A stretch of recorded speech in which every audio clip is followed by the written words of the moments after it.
So if you're a homeowner here in the UK and you've been even thinking about solar, you need to listen up. Why? Because several key funding opportunities are about to change or, just disappear completely. In this explainer, we're going to cut right through all the confusion and help you get your funding sorted before that clock runs out.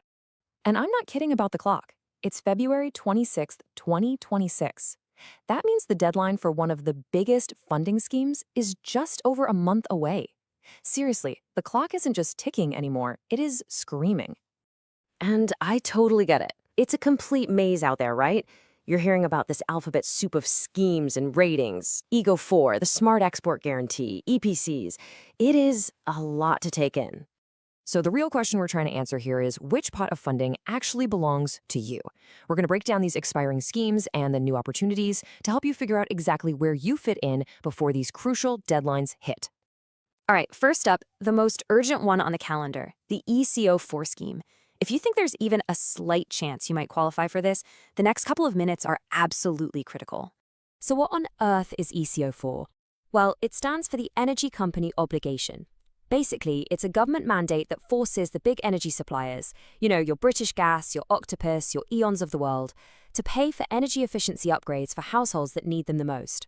So who actually gets this? Well, generally, you'll qualify if your household income is under £31,000 a year, or if you're on certain means-tested benefits.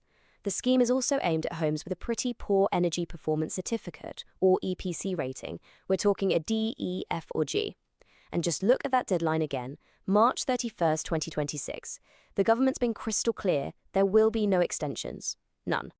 And the money we're talking about here, it's significant. The average funding is around £6,850 per household. For a lot of people, that covers 100% of their solar panel installation costs. It's a massive opportunity. But, and this is a huge but, it's not like you just get a check in the post. You have to go through the supplier, which means you have to run this administrative gauntlet. There are eligibility checks, home surveys, booking an approved installer, and then processing mountains of paperwork. And this right here perfectly illustrates the urgency. That whole process, it typically takes between 8 and 10 weeks. So if we're sitting here in late February with a March 31st deadline, we are deep in the red zone. You are pushing it to the absolute limit. So look, the takeaway is simple. If you think you might qualify for ECO4, you cannot wait around. You need to be on the phone to an obligated supplier today. It's a literal race to get approved before that door slams shut for good. Okay, so that's the immediate scramble. But what if you miss that deadline? Or maybe your income is just a little bit too high? Well, that's where the Warm Homes plan comes in. Think of it as the safety net. Now, this one is more of a long game. The Warm Homes plan runs all the way until 2028. The biggest difference? It's run by your local council, not the energy giants. The income cap is also a bit more forgiving. It can stretch up to around £39,000, depending on where you live. And the pot of money here is substantial, up to £15,000 set aside just for solar and other efficiency measures. Laying it out side by side like this makes it super clear, doesn't it? ECO4 is the urgent, supplier-led scheme with that tighter income cap. The Warm Homes plan, on the other hand, is the longer-term, council-led option with a bit more wiggle room. You can probably see right away which path you should be looking into. Of course, I have to play devil's advocate for a second. We're in the UK. It is notoriously gray for, let's be honest, a solid chunk of the year. So does the science actually hold up here? Or are these grants just funding some really expensive roof ornaments?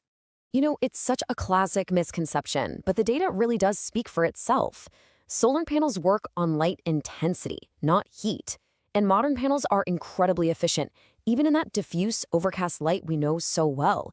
I mean, look at this. You're still producing about 45 to 50% of your total annual generation between October and March. Even in a gloomy British winter, the math absolutely checks out. Which brings us to, everyone else. For those of you who don't qualify for these low-income grants, but you still want to make the numbers work for your own wallet, there are some fantastic universal perks available that everyone can use. The strategy here is to stack your savings. By combining a few different benefits, you can bring that initial cost way down. We're going to look at 3 key things you can do: the temporary VAT cut, the Smart Export Guarantee, and the power of group buying. The biggest and simplest one is the VAT cut. For now, the government has slashed that on solar installations down to 0%. but only until March 31st, 2027. On a typical system, that's an instant upfront saving of nearly £1,500. That makes your return on investment happen so much faster. Next, you pair that saving with the SEG. That's the scheme that pays you for any extra energy you send back to the grid.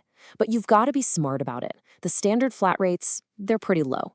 The real trick is to get on what's called an agile tariff. These actually track wholesale electricity prices. So when demand on the grid is high and prices spike, like on a cold evening, you can sell your stored battery power and earn way more. You're basically playing the market. And finally, if you're still a bit daunted by that initial cost, you should definitely look into group buying schemes. A lot of councils run these programs, like Solar Together, where they bundle thousands of households together and then hold a kind of reverse auction for installers. This bulk buying power can knock a solid 10 to 20% off the normal market rate. So we've covered the funding, but there's one last thing on the horizon that could completely shift this whole conversation, moving it from just a question of savings to a question of your home's fundamental value. There is a bill moving through Parliament right now that proposes making solar panels mandatory on all new-build homes, possibly as early as October of this year. If this passes, solar panels could become as standard as having a boiler or a front door. And this right here raises a massive question for the property market as a whole. Just think about it for a second. If solar becomes standard equipment on all new homes, what happens to the resale value of all the older houses that don't have it? It's a pretty sobering thought, isn't it? When you go to sell your home in 2030, will its lack of solar panels